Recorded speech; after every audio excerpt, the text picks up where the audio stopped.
Stand by now for See It Now with Edward R. Murrow, which originates in Studio 41 in New York City.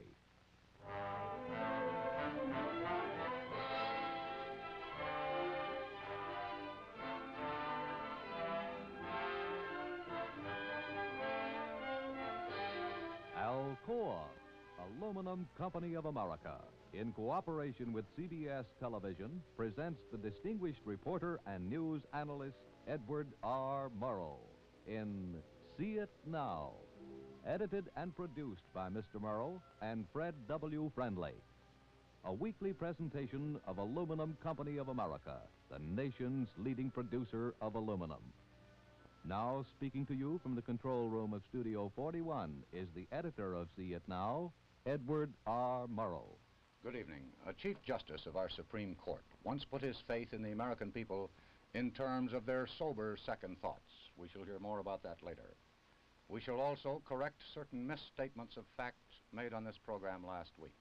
Tonight, we take a second look at two problems, both of them having to do with the menace of communism, one internal and one external. The North Atlantic Treaty Organization is our principal shield in Europe against communist aggression. One of the first programs we did on this series was a visit to General Dwight Eisenhower, who was then Supreme Commander at SHAPE. Tonight we go back again for a conversation with L. Grunther, the present commander at SHAPE, just outside Paris. Our reporter is David Schoenbrunn. Well, sir, in speaking of this jet atomic age and the necessity to move quickly, how do you get the 14 nations armed forces under your command to move quickly in this vast territory that you've got to cover here? Supposing that we have planes cross the Soviet border into our territory, how quickly can we take action? That's one of the problems that we devote a great deal of attention to. Because it's more than a military problem, it's a political problem. And my thesis is this, and I admit that it is not primarily my responsibility. My belief is that we in the United States, as the leader in this group, because like it or not, the mantle of world leadership has fallen on our shoulders, we've got to, by reason of the technological developments in this age, we've got to be willing to do something towards delegating responsibility in the political field. And I just don't think that we've reached that point yet. Sir, you mean political responsibility to an international organization like the one you're a member of? That's right, and I mean specifically this, Dave.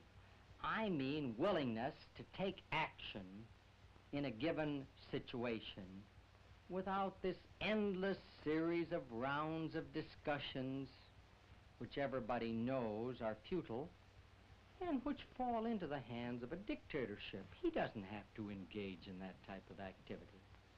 General Grunther, we've seen the tremendous political problems involved in getting these 14 nations to work together. Could you give us an idea, sir, of what this progress has been? Now, that progress is almost fantastic. We never thought it was possible at that time. And I can tell you this, from the standpoint of forces in occupied Europe, Soviet forces in occupied Europe, they probably, I emphasize probably, don't have enough there now to be certain of taking us on and being successful. They could move more in from Russia, and they could take us on and do it well. But I hope that our intelligence agencies, and I'm sure they are, would give us warning of that attack. But bear in mind, if they made a decision for an all-out attack, we'd have to call up reserves, many of which are non-existent, many of them poorly trained, and we haven't, in this first 3-year period, built up yet a posture of defense that would be able to meet an all-out attack. And we've done a fine job, and I think that in our ability to stop the so-called miscalculated attack, that some Russian wake up in the morning with a bad cup of coffee and say, I want to attack. No soap. He cannot make that succeed. We're too good for him now. But if the Kremlin makes a decision that they're going to have an all-out attack, we are not that good yet to be certain of stopping. But these fellows that are in occupied Europe, they would have a tremendous problem, and I don't think they could win on it. What do you think has been your main deterrent to a Russian aggression? Oh, I think without question it is the air power that we have.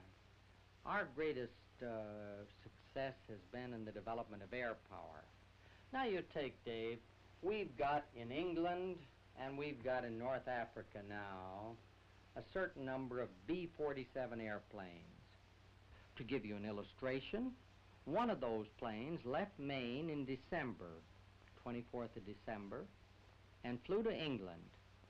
And the elapsed time was 4 hours and 34 minutes, a distance of 2,971 miles, an average speed of 650 miles per hour. Now the Soviets have no answer to that now. That plane can carry atomic bombs, and it can drop those atomic bombs fairly accurately. That's a tremendous deterrent. Well, sir, if I understand you correctly, they can't intercept our B-47 at all? I don't think that the Soviets have a system at this time that can handle that plane. I can tell you very frankly that we don't have. And from the standpoint of our air defense, it's one of our weakest factors at this time. We're concentrating on it and trying to develop that very much. Well, if I understand then, sir, air power is our strongest factor, and air defense is one of your toughest problems. Yeah, that's right. I think that's a very good way of stating it, Dave. How about ground and Navy? How do you stand there? Well, now I'll tell you. We've developed very considerably in the last 3 years in those two fields. First of all, you hear, well, is it necessary to have ground forces? Very definitely necessary. What we're trying to do here is to create a shield, and by that shield, force the enemy to concentrate. And as he concentrates, we hit him with air power with the effect of the atomic weapon. So we must have a minimum ground power along our perimeter. Well, General, I hate to play the role of the pompous American, but very frankly, as I see it, the whole organization, your success or failure, depends upon the people back home and what they do, doesn't it? Now, Dave, you've been here long enough. You hear that there's a great deal of anti-American talk. My feeling on that is there isn't so much anti-American talk, there's some of it, but there's skepto-Americanism. Have we the wisdom and the perseverance and the patience to be able to lead the free world through this Cold War conflict, which is going to last for a long time? I'm sure we have, and I'm sure our people are going to be able to develop that know-how. But it's going to take a great deal of working, and I would be less than frank with you if I said that there weren't a great many of our friends who were doubtful. They know we can produce more steel than any country in the world, that our industrial capacity is unchallenged. But when it comes to wisdom, that's another factor. But I've just been home, and I'm confident that the American people understand this problem, and I believe with all my heart that they understand the challenge and that they're going to meet it, and going to meet it successfully, because the object is world peace. And to us, as well as the other people in NATO, totaling some 400 million altogether, that's the supreme objective in this world today, this very uneasy world. Thank you very much, General Gunther.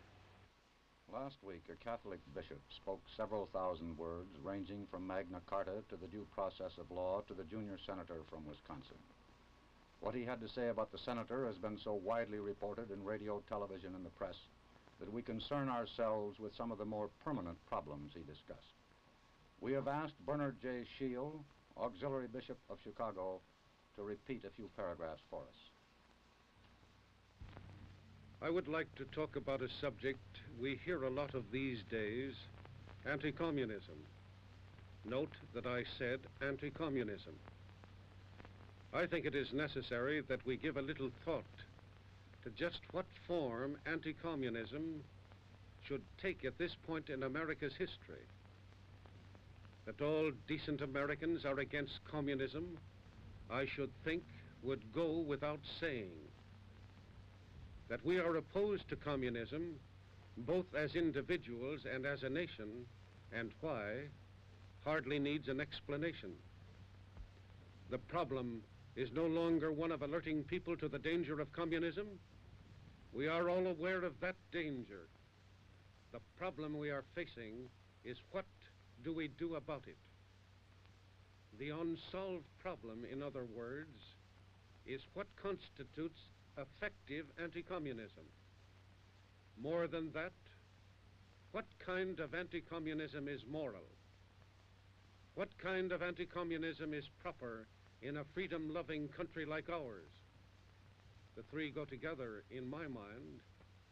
If anti-communism is immoral, it is not effective. You cannot effectively fight immorality with more immorality. If anti-communism flouts the principles of democracy and freedom, it is not in the long run effective. You cannot effectively fight tyranny with tyranny. And if anti-communism is not effective, it is so much sound and fury signifying nothing. It is not enough to say that someone is anti-communist to win my support. It has been said that patriotism is the scoundrel's last refuge. In this day and age, anti-communism is sometimes the scoundrel's first defense. As I remember, one of the noisiest anti-communists of recent history was a man named Adolf Hitler. He was not wrong because he was anti-communist. He was wrong because he was immorally anti-communist, and he countered communist tyranny with a tyranny of his own. And inevitably, Herr Hitler was a dismal failure as an anti-communist.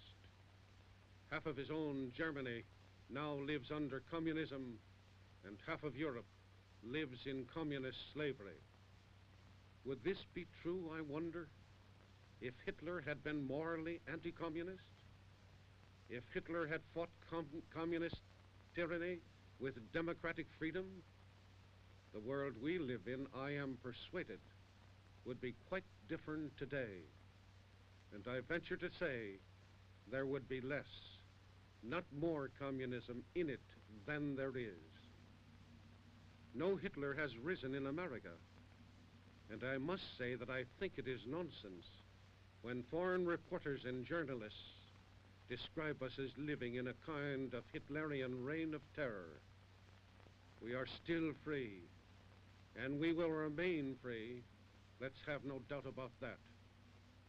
But it seems to me that now, while we are free, is the time to cry out against the phony anti-communism that mocks our way of life, flouts our traditions and democratic procedures, and our sense of fair play, feeds on the meat of suspicion, and grows great on the dissension among Americans, which it cynically creates and keeps alive by a mad pursuit of headlines. How much of this are we going to tolerate before we remember that we are proud Americans with values of our own? If we throw those values away, and I am referring to our traditions of innocent until proved guilt, I am referring to our concern for means as well as ends, I am referring to our trust in our basic institutions, then we will be left with our anti-communism, but very little else. An America where the accused is guilty until he is proved innocent, where means don't matter but only ends. An America which has lost faith in the integrity of the government, the army, the schools, the churches, the labor unions, the press, and most of all, an America whose citizens have lost faith in each other. Such an America would not need to bother about being anti-communist. it would have nothing to lose. Then Bishop Shield walked out of his office into the gymnasium of the CYO, the Catholic youth organization which he founded, and he added a few new phrases about liberty, tyranny, and the due process of law. This great debate demonstrates the anxiety of people, the desire to have a clear understanding of the issues at stake. And it seems more to me that the issue of freedom is of vast importance to every one of us. It has 7.5 centuries of history behind it, where men and women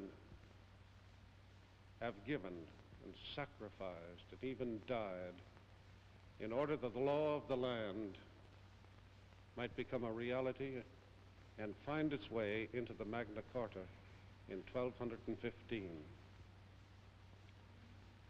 Aided and supplemented then a century later by the great Justinian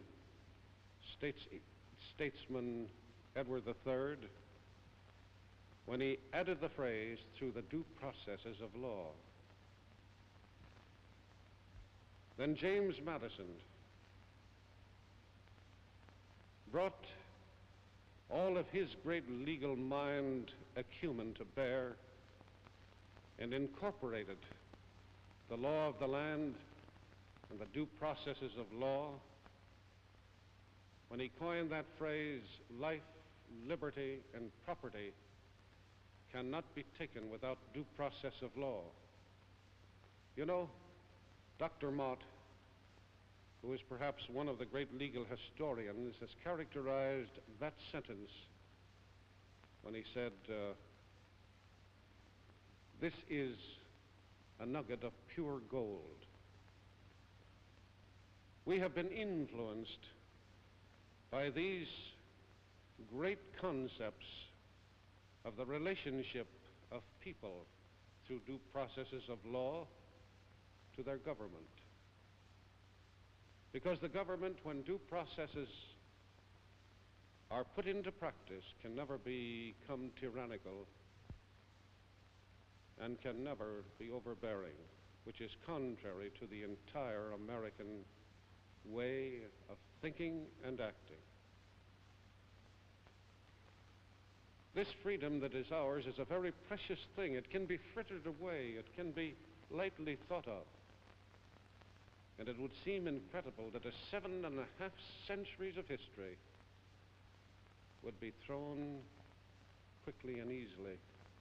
And yet such things can happen unless we are filled with an understanding of its historical significance and what it means to us for our protection as free men. And then we are really the hope of the world as long as that freedom remains with us. You know, Chief Justice Stone, I believe, said that he had a tremendous belief in the second sober thought of the American people. At first, like the individual, they may become frightened and angry. They may become confused and doubtful. But that second sober thought finds the people realistically reacting to a need and demonstrating a courage to protect the cornerstones upon which our liberty is based. Justice Brandeis, Jackson, Frankfurter, and others have all demonstrated by their decisions and the things that they have said the importance of this concept and understanding on the part of the American people. Maybe it's a good thing we have to have the idea for freedom brought home to us. Maybe it'll make us more careful. Maybe we'll understand better its precious quality and we'll act more reasonably to protect it.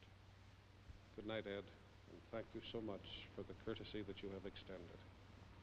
Bishop Bernard Shield of Chicago, speaking of freedom, due process, and that second sober thought. After this word from Alcoa, we shall correct certain errors of fact made on this program last week. This is a picture of a busy executive saving time by using a new type dictating machine with parts made of Alcoa aluminum. This is the camera that is taking that picture, a precision instrument with parts also made of Alcoa aluminum. And this is a modern screw machine that turns out aluminum parts, not only for dictating machines and cameras, but for a variety of other uses.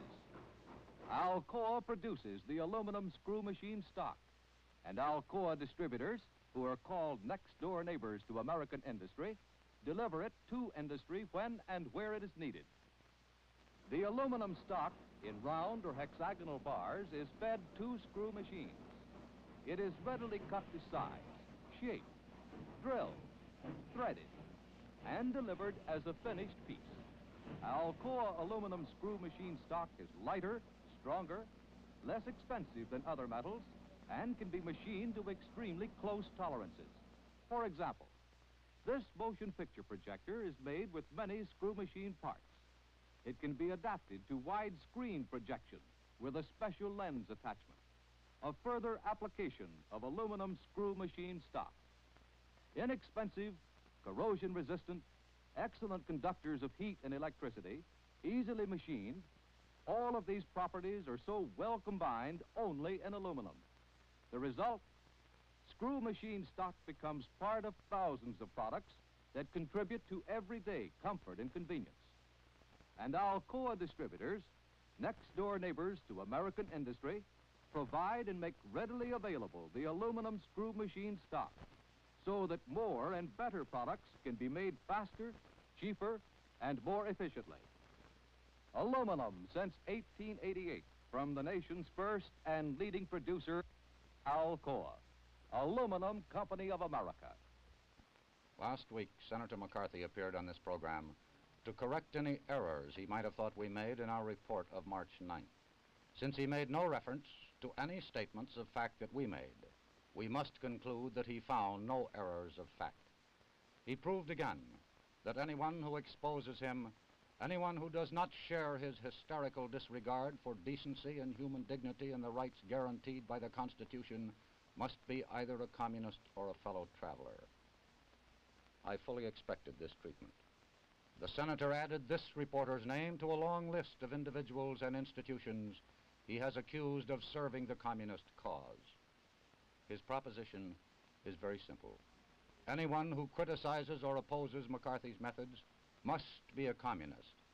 And if that be true, there are an awful lot of communists in this country. For the record, let's consider briefly some of the senator's charges. He claimed, but offered no proof, that I had been a member of the Industrial Workers of the World. That is false. I was never a member of the IWW, never applied for membership. Men that I worked with in the Pacific Northwest and Western Washington and logging camps will attest that I never had any affiliation or affinity with that organization. The senator charged that Professor Harold Lasky, a British scholar and politician, dedicated a book to me. That's true. He is dead. He was a socialist. I am not. He was one of those civilized individuals who did not insist upon agreement with his political principles as a precondition for conversation or friendship. I did not agree with his political ideas.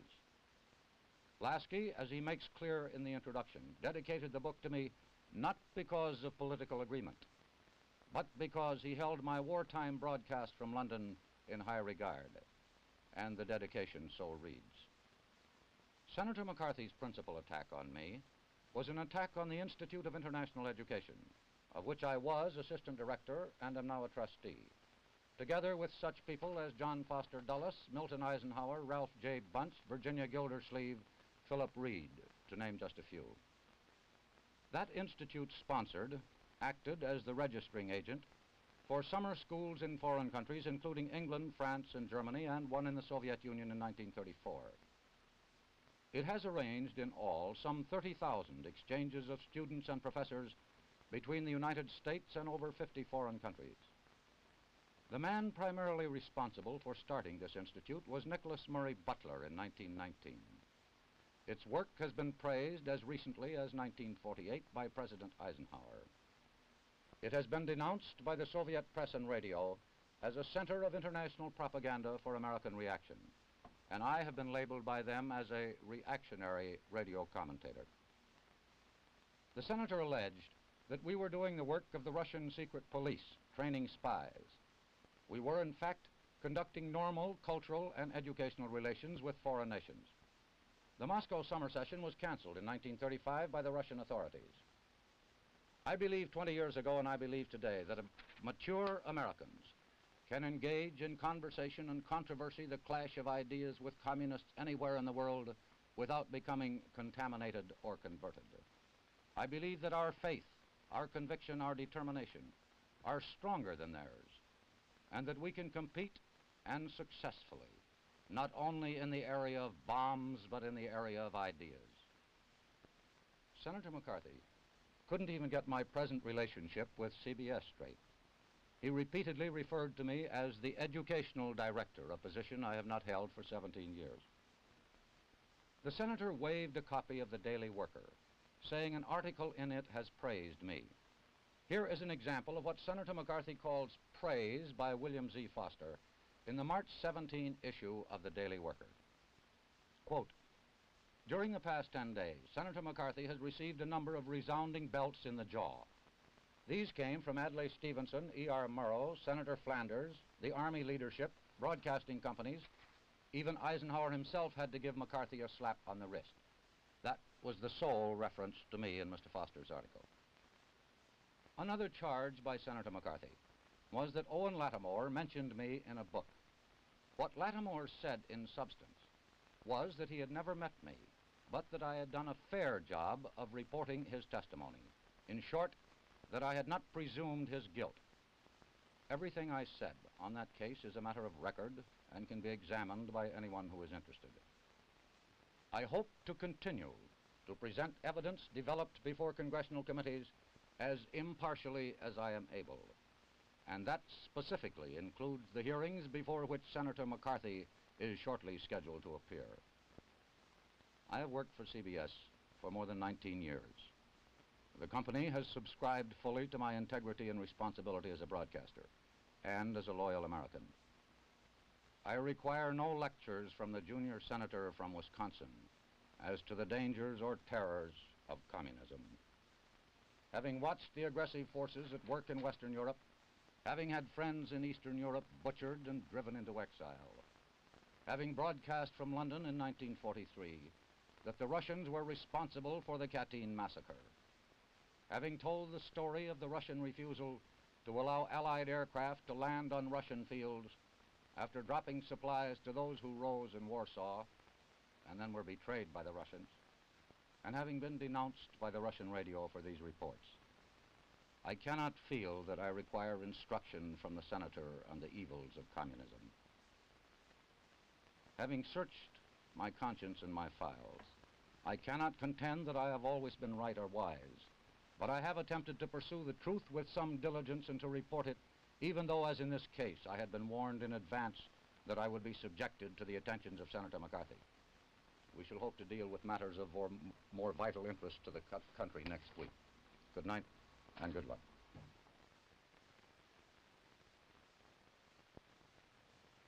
See It Now, like the I Can Hear It Now record albums, is edited and produced by Mr. Morrow and Fred W. Friendly.